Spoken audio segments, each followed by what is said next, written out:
Ken, Blaine? you must be pretty pleased with the 6-1 start so far to start the year.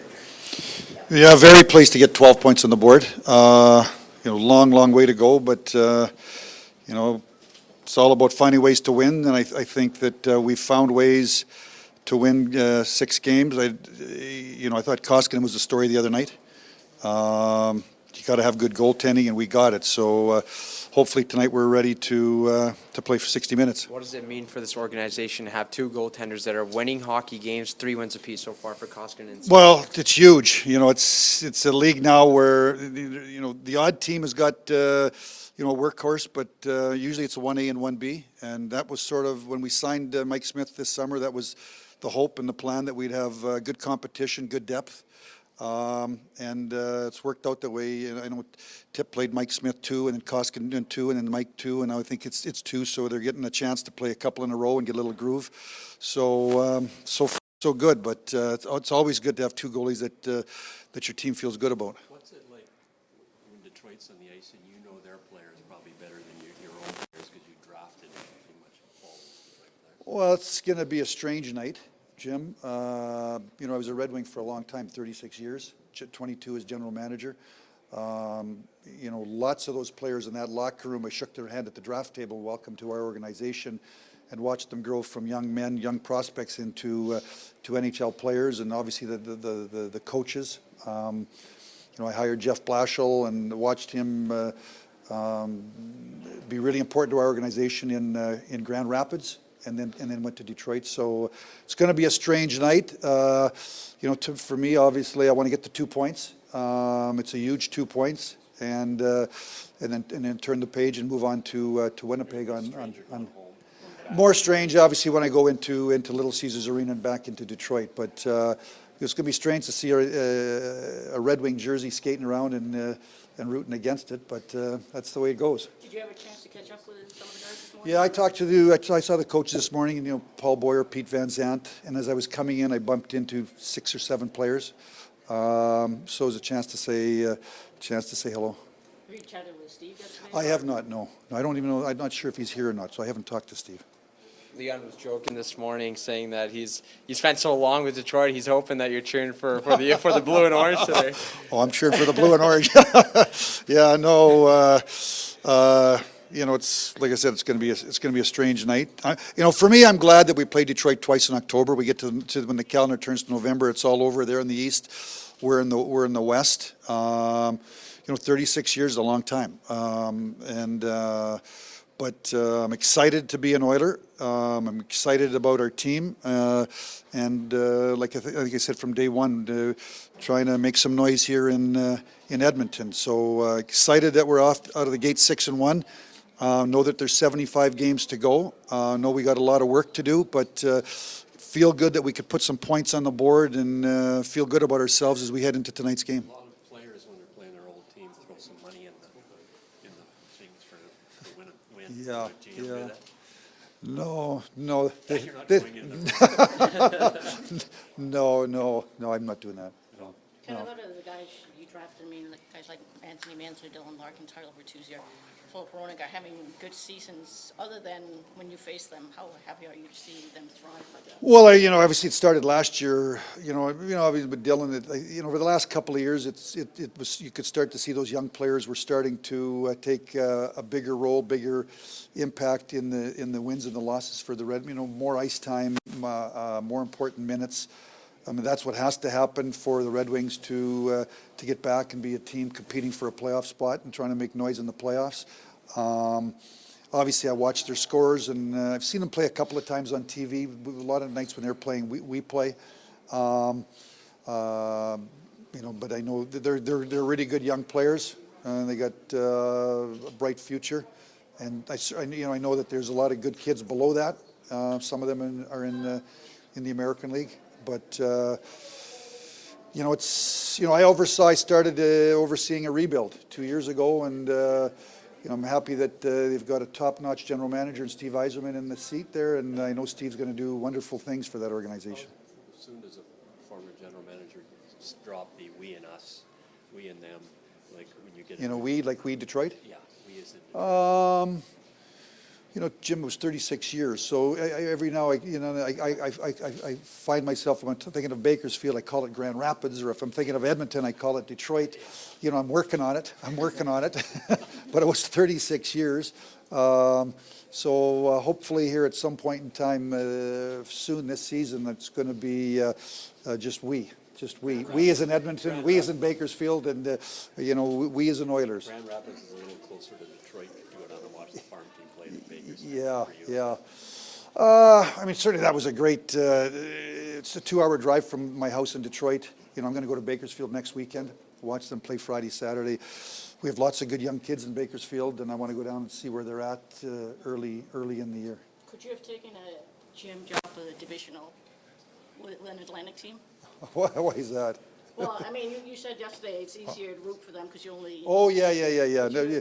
Well, just, as it turns out, Helene, as it was coming down, and I think Bob Nicholson was around here, as it was coming down that Steve was taking over in Detroit. I went to the World Under 18s with Steve, and started to get, the itch, not the itch, I knew that, the pick, it was Steve's pick, and it was going to be the scouts pick, and I was, I felt that I still had lots of juice, lots of energy, lots of passion in me, and when Bob Nicholson called and we started talking about this opportunity here in Edmonton, I was immediately excited and interested for a whole lot of reasons, and thrilled to be here, and got some really good young players in there.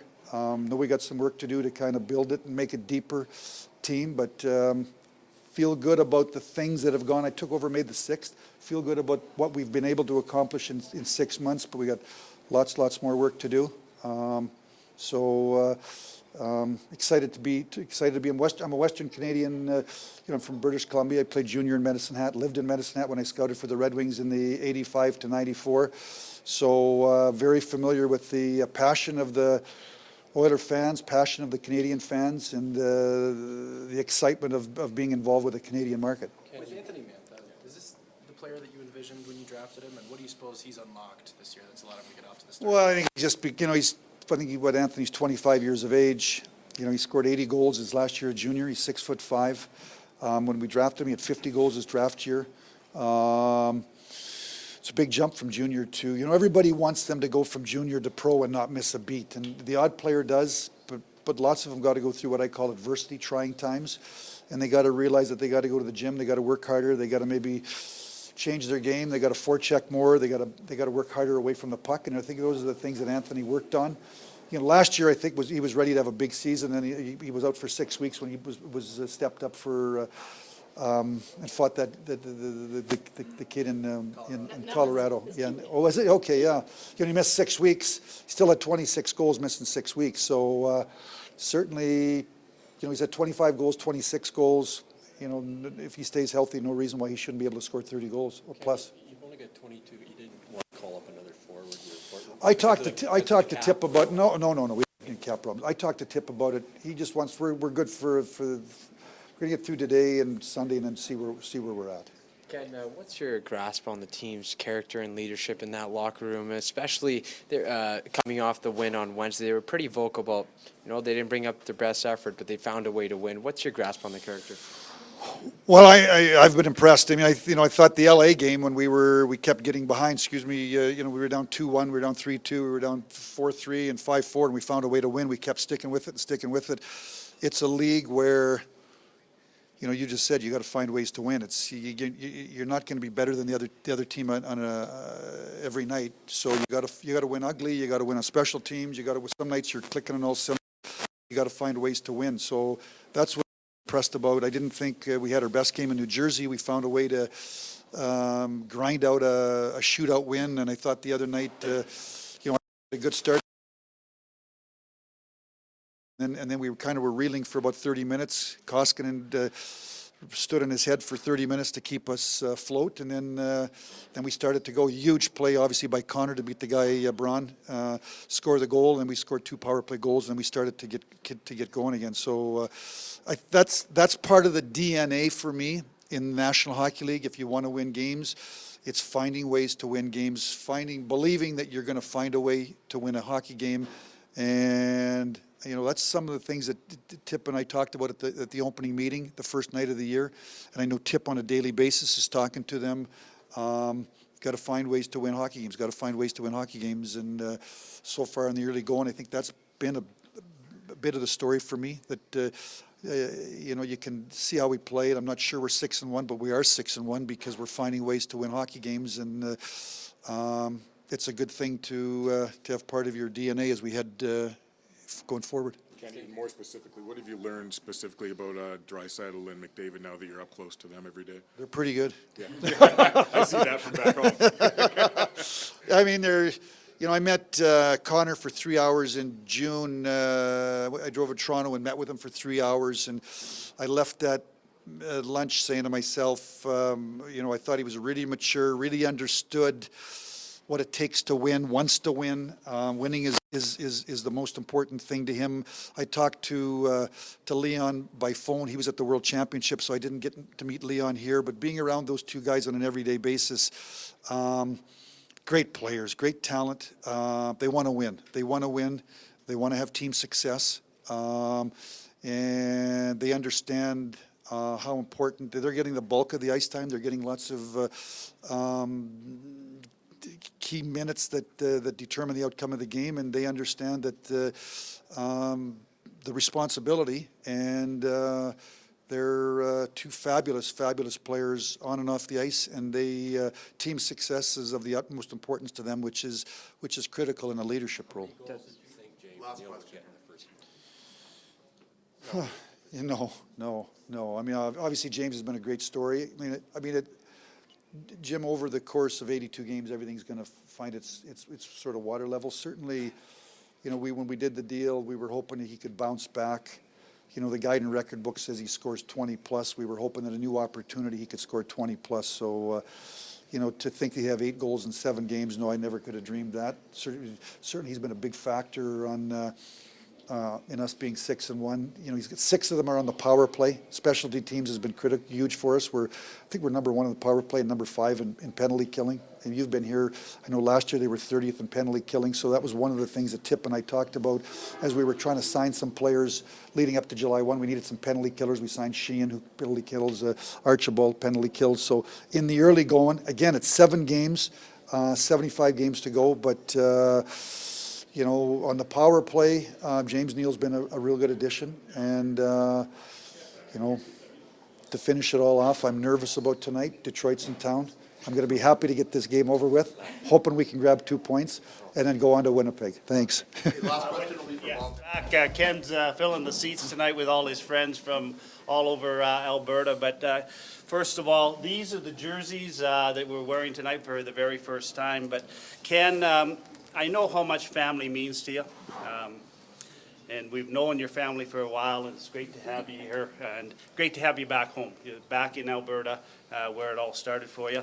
But what we wanted to give to you and the family tonight here, Ken, I think it's a game sheet from the very first game as the president, general manager of the Oilers, and a little plaque and puck. We won it, and hopefully you got a lot more of these in your career. But to the family, it's so good to have you here. Thank you. Thanks, Bob. Thanks, Bob. Thanks a lot. Thank you. We'll find a wall to put that on. Okay. Thank you.